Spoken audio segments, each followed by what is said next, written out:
Imagen. Estamos Eloy y estamos nuestra compañera Nora. Entonces, adelante. Imaginemos una escuela en donde todos nuestros estudiantes se sientan seguros, respetados y valorados a pesar de las distintas de las distintas características que tenemos entre cada uno de nosotros. Bueno, pues esto es gracias a la inclusión educativa. Muy buenas tardes, nosotras somos Iris María Díaz Noemí Gallegos Venegas y Diana Rojas. y el día de hoy vamos a presentar los avances y los hallazgos que tenemos hasta el día de hoy de nuestro proyecto de investigación, el cual lleva por título Experiencias de Educación Inclusiva de docentes y estudiantes de Bachillerato 4 de la Universidad de Colima. Este proyecto de investigación está siendo asesorado por la doctora Karin Giovanna Quijada Lobatón.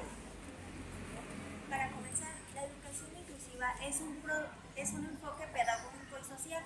Busca que todas las personas tengan acceso a una educación de calidad, sin que haya discriminación y vaya de acuerdo a sus características individuales.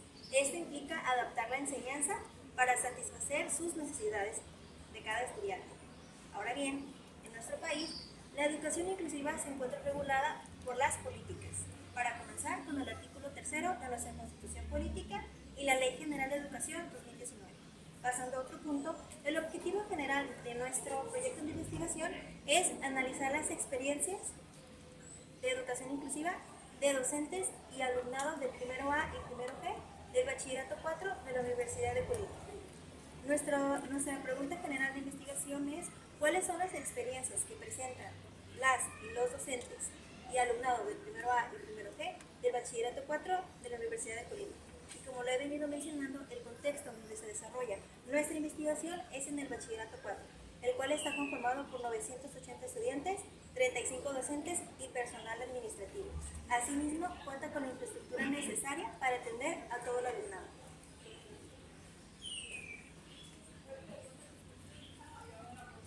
Nuestro estado del arte está construido por 30 fuentes y se centra principalmente en América Latina y Europa.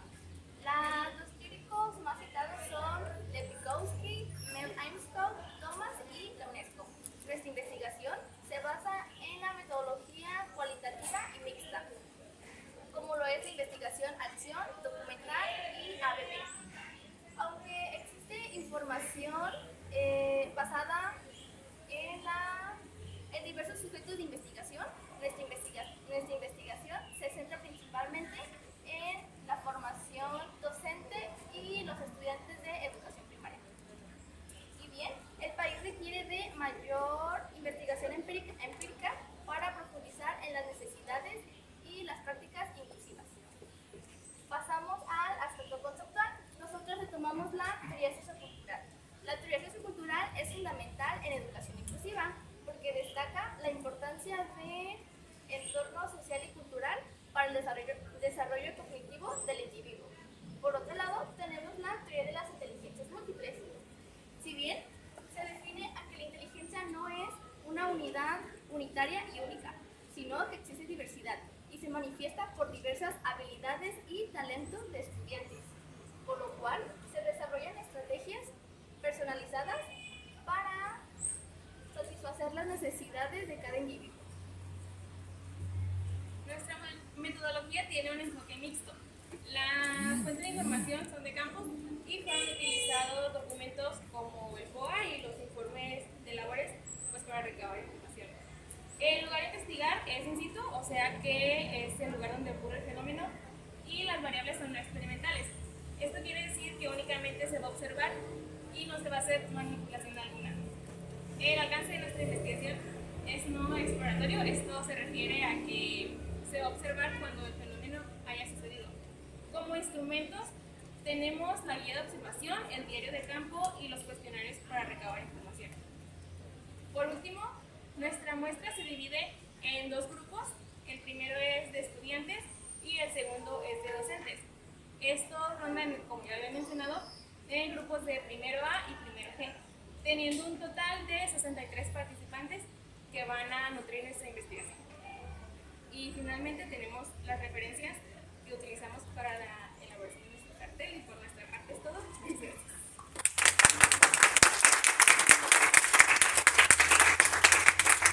damos la palabra a la maestra Nora, por favor. Hola, pues yo quiero también felicitarlas y pues a todas y todos quienes hoy pudieron compartirnos el trabajo que están haciendo, que sabemos que de repente estos espacios académicos pueden imponernos un poco y por lo mismo quiero pues felicitarlas. También quiero hacer alusión a algunos puntos que dentro de la rúbrica he notado, como es la estructura, que me parece que está bien estructurado, que están incluidos todos los contenidos necesarios, ¿no? Para que lo podamos entender. Algunas cosas que me gustaría recalcar, que es que si estamos hablando de educación inclusiva, es que podamos hacer uso del lenguaje incluyente. Yo sé que es difícil y que sí lo hacen en la mayoría de los casos, pero incluso dentro del cartel está el lenguaje masculino genérico. Entonces, por ejemplo, ahí dice los estudiantes y un proceso de aprendizaje en el resumen. Además, entiendo yo por resumen como lo que nos pudieron presentar de este lado en el objeto de estudio, identificando un poco la problemática y del por qué es importante la educación inclusiva, ¿no? Y no hablamos tanto de eso. Cuando ustedes hablan de la educación inclusiva, lo hacen desde esta perspectiva de, sí es necesaria y la queremos implementar, pero no tenemos el por qué. Entonces me parece ausente la problemática. Obviamente es importante la educación inclusiva, pero hay que hacer un poco más de énfasis en el por qué es importante la educación inclusiva, por qué esto que estamos haciendo es importante y por qué lo que estamos haciendo desde la metodología y los aspectos conceptuales pues están relacionados, porque pareciera que entonces hay como poca congruencia dentro de los aspectos conceptuales y la metodología. Si se dan cuenta, cuando hablamos de la teoría sociocultural de Vygotsky y de la teoría de las inteligencias múltiples, estamos hablando un poco de cómo aprendemos diferente, pero cuando hablamos de la educación inclusiva no solo hablamos de aspectos de aprendizaje, también hablamos de prácticas pedagógicas, incluso de situaciones relacionadas a las características y que están relacionadas pues con el mismo concepto de la discriminación, ¿no? Si las personas acceden a la educación, donde viven, no sé, cuestiones de infraestructura, cuestiones relacionadas al género, al sexo, o sea, pueden haber un montón de cosas que igual no se menciona si lo están haciendo de una manera específica. Algo que noté es que me mencionan que había literatura de Latinoamérica, pero que que los autores o que los autores que más son citados pues son Vygotsky y mencionan otros nombres en inglés. Entonces me parece que si la literatura está vinculada a la literatura que han investigado en Latinoamérica, pues debería de verse mayormente reflejada dentro de su estado del arte, dentro del marco conceptual, ya no solamente desde los aspectos teóricos-culturales, que sé que son importantes dentro de la teoría, pero sí un poco abonar a la diversidad y a todos estos conceptos relacionados a la educación inclusiva. Y pues me parece que de mi parte es todo. Me parece un cartel llamativo, un cartel bonito que tiene lo suficiente para que lo podamos entender. Gracias. Gracias. Maestro Eloy. Bueno, ok, también igualmente felicitar a las chicas. La verdad, creo que la educación inclusiva es un tema que actualmente se está viviendo. Tiene también relacionados términos, por ejemplo, la exclusión, la discriminación, la segregación, que son conceptos que se vinculan del aspecto negativo a la educación inclusiva. En cuanto al formato de la tesis que me mandaron, ya les mandé las observaciones en el Word. Creo que fui muy puntual en cuanto a cada una de las observaciones. De los que revisé fue como el más completo. Hasta eso me gustó la estructura,